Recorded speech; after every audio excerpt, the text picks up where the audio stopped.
My Immortal, Chapter 13. Author's note. Raven, thanks for gelping me again. I'm sorry I talk your poster of Gerard, but that guy is such a fucking sex bomb. Prep, stop flaming.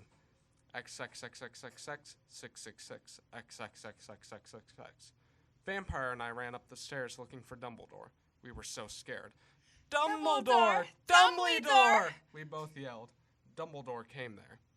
What is it that you want now, you despicable snobs? He asked angrily. Voldemort has Draco! We shouted at the same time. He laughed in an evil voice.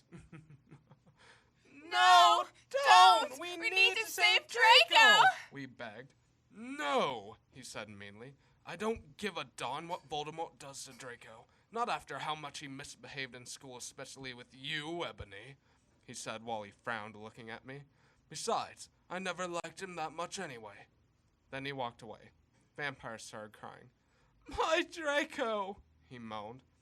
Author's note. Don't you thick gay guys are, so hot? It's okay, I tried to tell him, but that didn't stop him. He started to cry tears of blood. Then he had a brainstorm.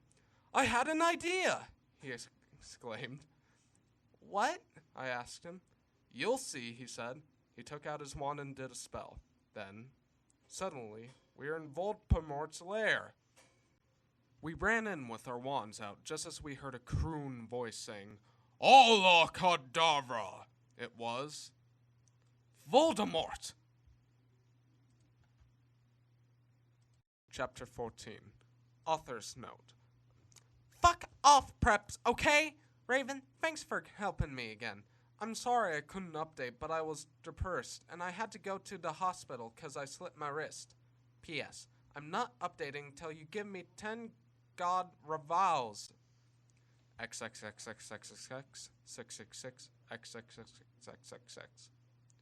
Warning. Some of this chapter is extremely scray. The hour excretion advised. We ran to where Voldemort was. It turned out Voldemort wasn't there.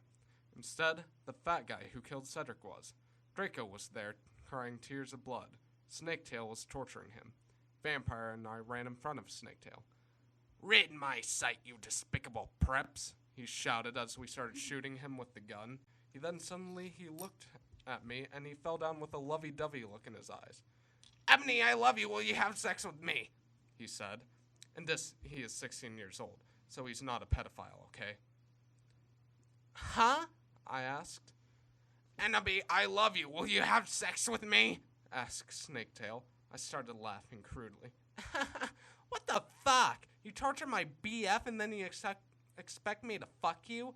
God, you are such a fucked up, you fucking bastard, I said angrily. Then I stabbed him in the heart. Blood poured out of him like a fountain. No!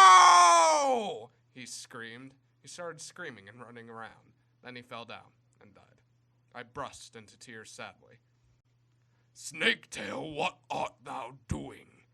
Called Voldemort. Then he started coming. We could hear his high heels clacking to us. So we got on our broomsticks and we flew to Hogwarts. We went to my room. Vampire went away. There, I started crying. What's wrong, honey? Asked Draco, taking off his clothes so we could screw. He had a sex pack. Get it? 'Cause he so sucks, and a really huge you-know-what and everything. It's so unfair, I yielded. Why can't I just be ugly or plain like all the other girls in preps here, except for Bloody Mary because she's not ugly or anything? Why would you want to be ugly? I don't like preps anyway. They are such fucking sluts, answered Draco. Yeah, but everyone here is in love with me. Like Snape and Lupin took a video of me naked. Hagrid says he's in love with me. Vampire likes me, and now even Snaketail is in love with me. I just want to be with you, okay, Draco? Why couldn't Satan have made me less beautiful? I shouted angrily. And don't worry, Enemy isn't a snob or anything, but a lot of people have told her she's pretty. I'm good at too many things. Why can't I just be normal? It's a fucking curse! I shouted, and then I ran away. Chapter 15. Author's note. Stop flaming, okay? BTW. You suck. From now on, every time someone flames me, I'm gonna slit my wrists. Thanks to Raven for helping. XXXXXX666XXXXXXXX. Ebony! Ebony! Shouted Draco sadly. No, please, come back! But I was too mad. Whatever! Now you can go and have sex with the vampire, I shouted. I stormed into my room and closed my black door with my blood-red key. It had a picture of Marilyn Manson on it. He looked so sexy in a way that reminded me of Draco and Vampire. I started to cry and weep. I took a razor and started to slit my wrist. I drank the blood all depressed. Then, I looked at my black GC watch and noticed it was time to go to biology class. I put on a short, ripped black gothic dress that said Anarchy on the front in blood red letters, and was all ripped and a spiky belt. Under that, I put on ripped black fishnets and boots that said Joel all over them, with blood red hearts. I put my ebony black hair out. Anyway, I went downstairs feeling all sad and depressed as usual. I did some advanced biology work. I was turning a bloody pentagram into a black guitar. Suddenly, the guitar turned to Draco. Enemy, I love you, he shouted sadly.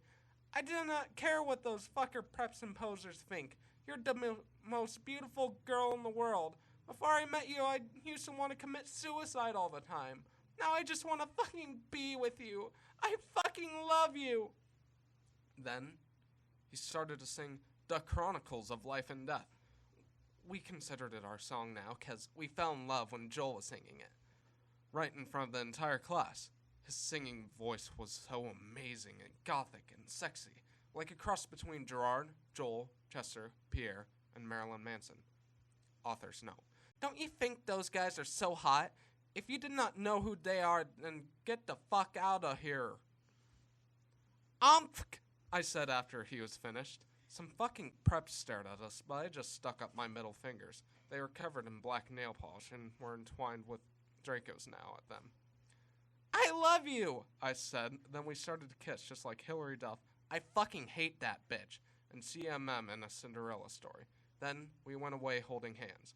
Lupin shouted at us, but he stopped because everyone was clapping by how sexy we looked together.